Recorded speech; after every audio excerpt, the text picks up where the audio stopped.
We've got the border showdown this weekend. No, we're not talking about politics. Kansas and Missouri, the 121st edition of this rivalry. However, it's the first time they've played one another since Mizzou left for the SEC. That was all the way back in 2011. So obviously, basically everything's changed in college football since these two teams faced off. Let's welcome in Shehan Jeyarajah, Chip Patterson, back in action with us. Get us ready, Chip, for this game, for this rivalry. I don't think it has a trophy that I can find. Do you know of one? I hate rivalries that don't have trophies, though. That's stupid. The key word here is hate. I mean, there are respectful rivalries. There are rivalries that are very competitive because of, the shared excellence between them. This is not clean, old-fashioned hate. No, that would be over there in the state of Georgia. This is just hate.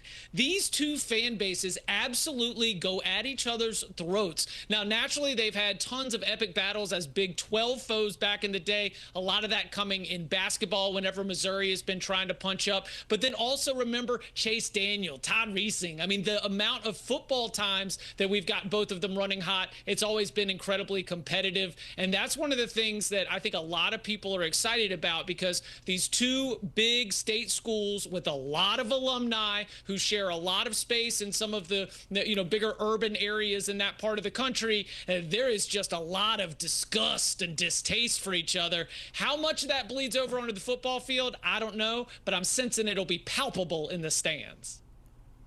And by the way, this is a fight for the city of Kansas City in so many ways, because, you obviously have the division and there's a lot of great football players that come from both of those places. But it's like you mentioned, I was talking to one Kansas source a little while back who hasn't been there since 2011. And he was like, I didn't realize that our fans hate Missouri so much more than they hate Kansas State. Obviously, there's a big rivalry between the in-state schools as well, but this is different. And I mean, look, you said off the top, we're not talking politics. If you want to go back, there's a long history of Kansans and Missourians obviously not necessarily being on the same page with each other, but this is going to be a great football game. I'm so glad that we have this one back. It was one of the many casualties of course, realignment even back 15 years ago, and I'm really glad that we're starting to get some of these games back, especially this one, which, by the way, you have two programs that really want to make a statement on national television. Kansas's head coach said he's even hearing about it in church.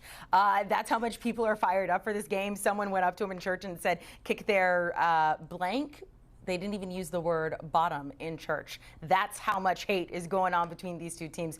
Chip Patterson. So let's talk about Kansas looking for their third 3-0 start in the past 3 years. What are the chances they can do it? 4 seasons, excuse me. Yeah, I mean, Kansas has got a good shot here. And the thing that's so interesting when looking at Kansas's season in terms of being able to stack all these wins was, the inability of Kansas to be able to convert on good opportunities early last season that almost made the season look like a lost cause. I mean, it wasn't until they became the Grim Reaper of Big 12 title hopes, taking out ranked team after ranked team, only to not even make the postseason.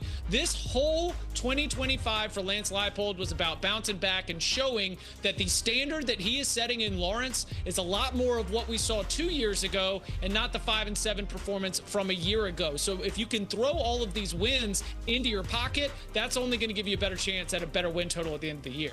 All right, Shehan, so when it comes to the Jayhawks, what player are you watching? Yeah, there's a lot to mention. I mean, obviously, Jalen Daniels at quarterback, I think, has looked really good so far this year. But I'm going to actually go to the defensive side of the ball. DJ Withers at defensive tackle was a breakout player over their first 2 games. When you have a defensive tackle that's able to really get after the quarterback, it's a game changer. He's one of those players who's been in this program for multiple years, continued to develop, continued to get better, and I think he's finally found his moment. And by the way, a reason that I also pick Withers as my player is because I saw Missouri have some issues on the offensive line last week, even against an FCS opponent. And so I think that Kansas has a really good opportunity to come out and cause some havoc, because we know that their offense is going to show up in this game. Yeah, like Shehan said, Jalen Daniels, your quarterback, is going to be the big star and a huge X factor. But I think I want to focus on someone he's throwing the ball to. That is wide receiver Emmanuel Henderson. He is a former Alabama Crimson Tide wide receiver. Never really made a huge impact while he was in Tuscaloosa, but he was a blue chip prospect for a reason. And it seems like he's really starting to find his own and finally have his breakout fourth year of college football here with Kansas. And so to see him starting to capitalize on all those tools that gave him that high projection in this offense, it could make him a big factor against an SEC opponent. Do want to mention, well, never mind. Let's move on here. Let's go to the Mizzou side. Shehan, who are you watching for them?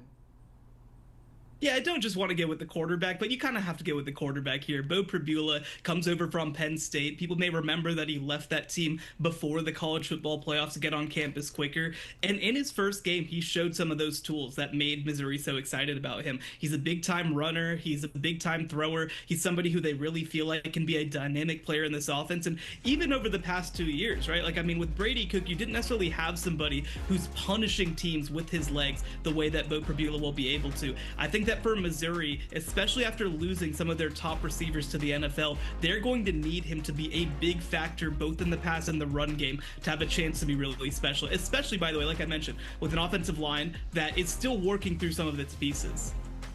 Yeah, I have your similar questions about the offensive line, but very few questions about the defensive line, where Damon Wilson just seems to be settling right in as one of the most disruptive players, maybe in the SEC. Obviously, a transfer over from Georgia, very talented player, NFL projection down the line, but already a couple of sacks in the limited action that he saw against Central Arkansas. He is going to be a player who is in charge of not just getting after Jalen Daniels and forcing him out of the pocket, but bringing him to the ground so that Jalen Daniels can't do any of that third and long magic that he has been known to do. So we got to focus on one of the top pro prospects in this game, and that's going to be Missouri defensive lineman Damon Wilson.